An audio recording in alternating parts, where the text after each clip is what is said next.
Nope.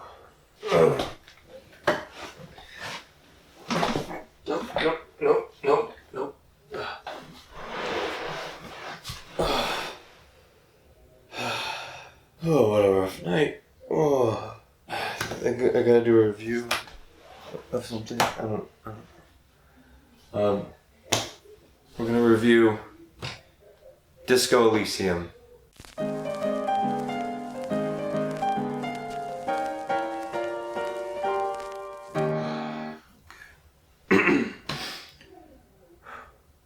The greatest video game genre of all time is the Fight Club game. From one Tyler to another, thank you for blessing us with the lesson. First rule of Fight Club is do not talk about Fight Club. What you will find in the Fight Club genre are games that are so exquisite, you wouldn't dare talk about them in fear of spoiling the experience. It's a Criterion collection of video games, and Disco Elysium has proven itself worthy of this high prestige, right next to titles like Naughty Bear and Knack. It's a modern masterpiece of storytelling in video games, and I almost didn't review it in fear of breaking the first rule of Fight Club. What could I possibly write that would do this game justice? I don't want Tyler Durden barging into my room and busting open my face with his chiseled abs and looking hot as hell and remember to write an ending to this joke before putting it into the teleprompter. That was a mistake. Normally, I'd cowered out of reviewing something like this, but this is a game that needs to be shared with as many people as possible. I spent a long time trying to figure out the angle I wanted to take with this review, while not giving too much away, and also not antagonizing Tyler Durden. So here we are, the Disco Elysium review. Disco Elysium is an RPG that is purely dialogue-based. Imagine if Fallout New Vegas decided to take all that development time they put into combat and reallocate those resources exclusively towards a branching narrative. We should take Bikini Bottom and push it somewhere else! This hypothetical would result in 1,140.5 over 2,281 of what makes Disco Elysium so special. Never before has a game doubled down on the role-playing part of a role-playing game. In Disco, you play as a detective who has woken up from a wild night of drinking with the meanest hangover the world has ever seen. We've all been there before, and if you're like me, you're there right now. A hangover so mean, you no longer remember who or where you are. From here on out, it's up to you, the player, who you want to be. Are you gonna play the master detective? Or mess the whole case up and become a drug-addled, alcoholic mess of a man? You can be a depressed loser, an authoritative powerhouse, or a communist. The choice is yours. The game is about reaching the breaking point of your existence and redefining who you are. Sounds familiar? This exploration of self is what makes Disco Elysium stand apart from the rest. You start by allocating skill points like you would in any RPG. The skill sets to balance out are intellect, psych, physique, and motor skills, which are then broken up into more subcategories where your skill points are further spent. The higher the level is in a certain skill, the more dialogue options are granted based on that skill. A person with a high psych build is going to have a greater understanding of the people they talk to compared to a person with a high physique skill, who instead will have an easier time intimidating people and punching racists in the face. And this is just based off the skills that you can upgrade. Even smaller stats exist which get boosted based on your dialogue choices throughout the game, defining your character deeper and deeper as you progress. To add another layer on top of this skill set sandwich, clothing can add or detract from your specific skills, affecting your effectiveness in passing the hundreds of skill checks you'll have to do throughout the game. To loosely quote Colin Firth in Kingsman, "Clothes maketh man." Not only is it a helpful gameplay system, but it also cleverly ties into the themes of the game.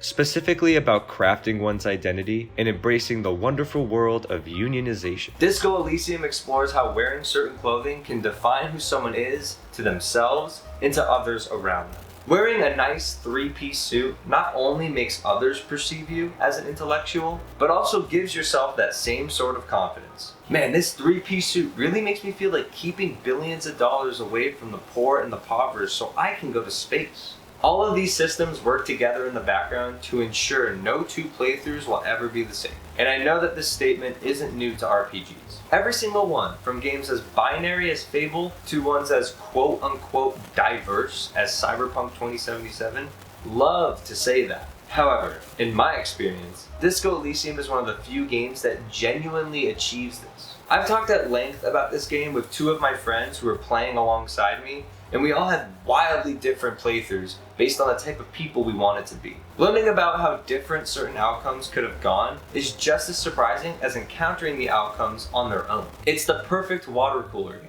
It's one thing to have a game that's this open-ended, and it's another thing entirely to have it be some of the best writing I've ever seen in a video game to date. Disco Elysium paints a rich world through the looking glass of an island city. As you go about your investigation, you learn about the heavy political conflicts brewing within, as well as learn about the city's history to show how this place came to be so divided. Every piece of dialogue lulls you into a trance with its sultry tones that ooze with world building and rich character development. The game design invites you in to freely craft your ideal persona, while the writing passive-aggressively mocks you for being so decisive. There were many points in the game where I thought the writing was on my side as I made decisions, but it quickly surprised me with the way it turned against me. It's 1 part depressing and 3 parts hilarious. It can get easy to save scum these kind of games to get the choices you want out of it. But Disco Elysium relishes in the player's failures in interesting ways. It's one of the few games I've played where I actually enjoyed making the wrong decision. Every teacher I've had used to tell me, There are no such things as stupid questions. and Disco Elysium, like myself in high school, was determined to challenge that statement. Most RPGs with dialogue choices expect you to exhaust every line of questioning to get the most detail out of the world. Players don't like missing details, especially when there's a possibility it will be important later on. Nowadays, these RPGs make clear distinctions on what lines of dialogue lead to long-term effects, and what lines of dialogue are there to get knowledge out of. Playing RPGs with this mindset over the years has conditioned me to go through the motions and ask every question possible. Disco Elysium defies that. What it does so brilliantly is it lets you ask the dumb questions, and I love me some dumb questions.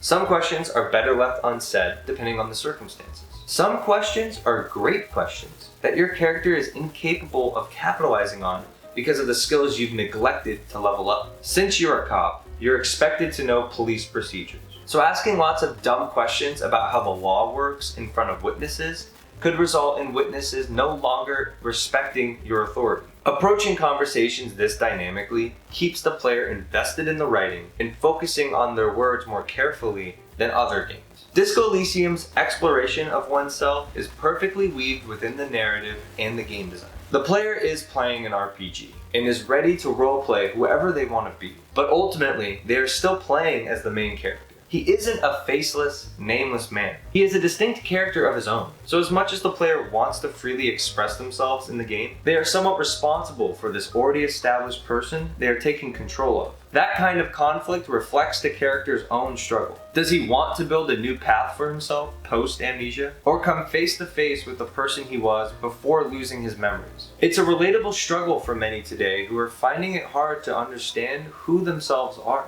Video games don't tackle this kind of subject matter, and never would I have thought they would do it as gracefully as this game does. Thanks to its miraculous introspective writing and deep gameplay mechanics, Disco Elysium goes beyond a role-playing game. It's beyond a fun water cooler moment to share with friends. And it's beyond the Fight Club of video games. It's a work of art that taught me more about myself than I ever knew before.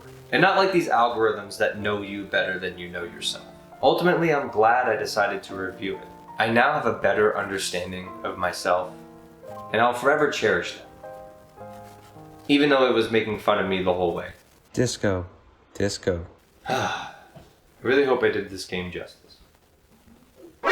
What? No, please, stop, no. Disco.